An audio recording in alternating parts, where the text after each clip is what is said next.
السلام عليكم ورحمة الله وبركاته. حكايتنا النهاردة عن أصغر وأجمل جاسوسة عرفها العرب. دي بالفعل اللي سرقت النوم من عين الرئيس السادات، واللي قال عنها أنا عاوزها حية أو ميتة. ودي برضو اللي بكت إسرائيل كلها على راحلها. عن طريقها تم تدمير الكثير من المواقع العسكرية، وكان سلاحها إنها وقعت في شباكها أكبر الضباط. وفعلا الدولة خسرت خسائر كبيرة جدا عن طريقها. ودي اللي تحولت من مواطنة مصرية إلى جاسوسة إسرائيلية، إلى أكبر جاسوسة للموساد. طيب عايزين نعرف ايه الاغراءات اللي خلتها تعمل كده، وازاي بالفعل اتحولت من مواطنة مصرية عادية الى جاسوسة. ده اللي هنعرفه مع بعض بالتفصيل.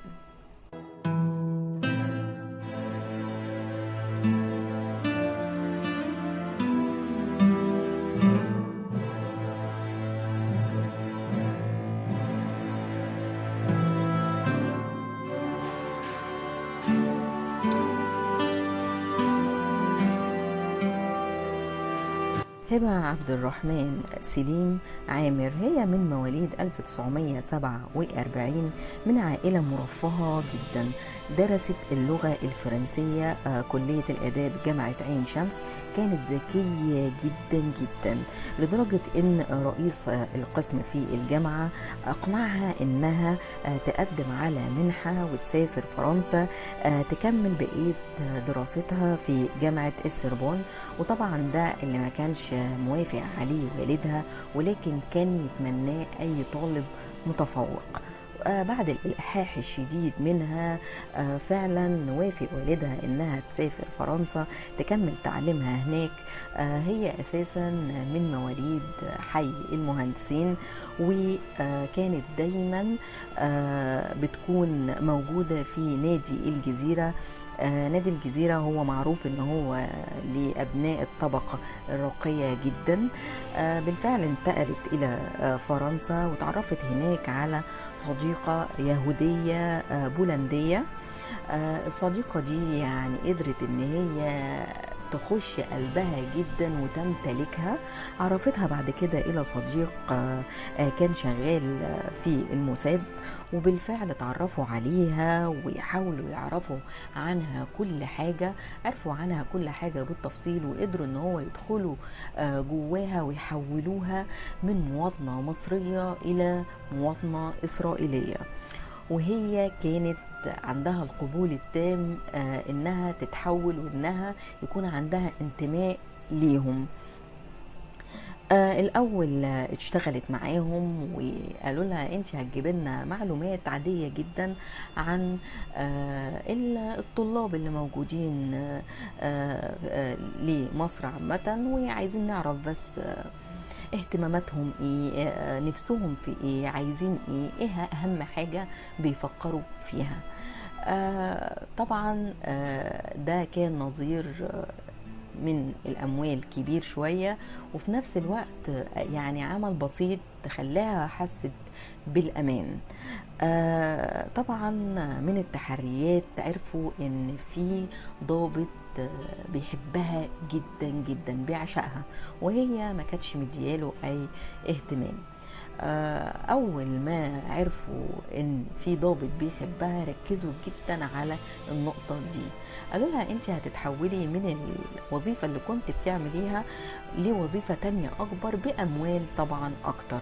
ولكن هي انتمائها ليهم كانت رافضة الاموال، يعني كان اهم حاجة عندها انها تساعدهم. فقالوا لها لازم ترجعي علاقتك بالضابط ده. قالت لهم انا ما كنتش مهتمه بيه وانا ما بحبوش. قالوا لها لازم ترجعي علاقتك بيه وتحاولي ان انت تهتمي بيه. عايزين نعرف معلومات هتساعدنا جدا وهتساعد اسرائيل.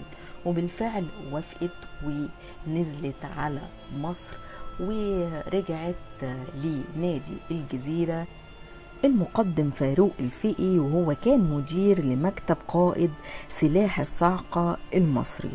كان بيعشقها، ما كانش شايف اي حد قدامه غيرها. وهي طبعا استغلت النقطة دي، فكانت بتحاول تحسسه ان الكلام اللي كان بيكون ما بينهم يعني هي مش مشدودة له قوي، انما كانت بتتشد لأي كلام عن شغله. فكان بيحاول يبهرها اكتر ويديها معلومات عن شغله عشان يحسسها انه بيعمل شيء عظيم وانه حاجة كبيرة جدا، فتبقى فخورة بيه وتحبه. وبالفعل حاولت تجرجره لحد ما أخدت منه خرائط منصات صواريخ سام 6، ودي اللي اشترتها مصر من روسيا. طبعا كانت هتستخدمها ضد إسرائيل. أقنعته كمان إنه يكون عضو للموساد، وقالت له إنك هتعمل كده ده عمل عظيم جدا ده، لأن إحنا عايزين نوقف الحروب وفي نفس الوقت يبقى في أمان بين الشعوب، وإسرائيل من حقها يكون ليها دولة. إحنا بنحارب أو هندافع عن دولة مظلومة عايزة تعيش ويكون ليها دولة ومفيش حد سمح لها. وهو اقتنع فعلا بكلامها وبقى عضو في الموساد. كانوا بينقلوا المعلومات بكل دقة عن أي أسلحة أو أي أماكن بيوجد فيها صواريخ في مصر، لدرجة أن مصر حصل لها الكثير من القصف على المواقع العسكرية وتم تدميرها بالكامل.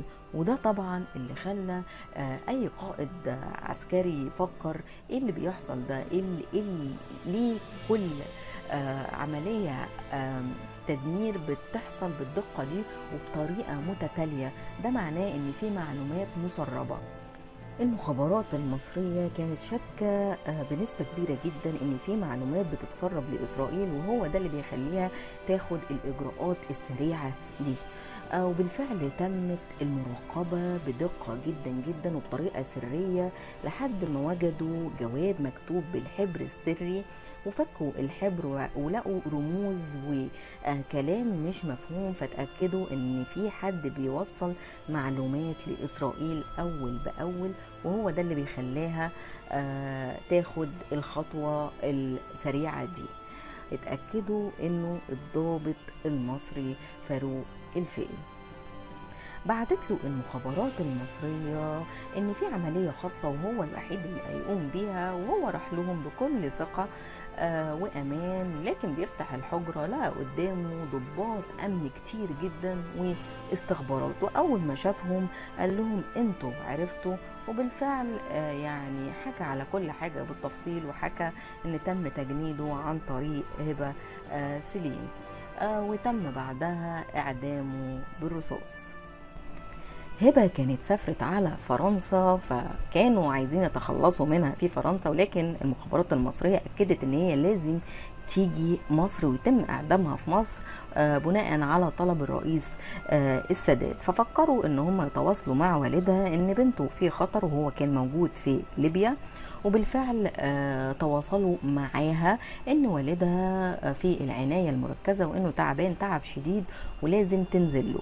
ولكن هي اقترحت عليهم انهم يبعتوا والدها وهي هتتكفل بكل المصاريف وهتبعت له حراسة خاصة، ولكن اكدوا لها انه يتحرك من مكانه ده مستحيل وخطر على صحته. فقررت ان هي تنزل لوالدها، وبالفعل نزلت لمطار طرابلس، ولكن كانت مستنيها ضباط من المخابرات المصرية وقابلوها، وبعدها ركبوها العربية وقالت لهم هو والدي عامل ايه؟ قالوا لها لا تمام وصحته كويسة، لكن اللي مش تمام وهو فاروق الفقي. راحت بصلهم قالت لهم هو انتوا مين؟ قالوا لها احنا المخابرات المصرية.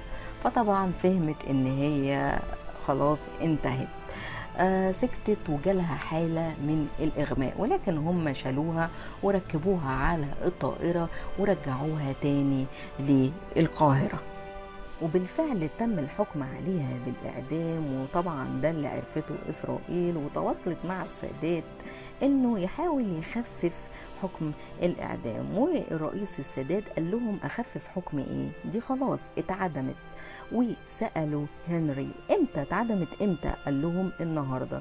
وده اللي أخد باله منه رئيس المخابرات المصرية، وبالفعل أصدر أمر بإعدامها. وفي خلال ربع ساعة كانت اتعدمت هبة سليم عن عمر 26 سنة، أصغر جاسوسة، ويا ريتها من أجل المال. معروف إن أي جاسوسة بيكون بسبب الأموال بيعملوا كده، ولكن هي من أجل إن تم غسيل دماغها فأصبحت جاسوسة بعولها الوهم، باعت دينها وباعت وطنها. دي كانت حكايتنا النهاردة. استنونا في حكايات تانية كتير، والسلام عليكم ورحمة الله وبركاته.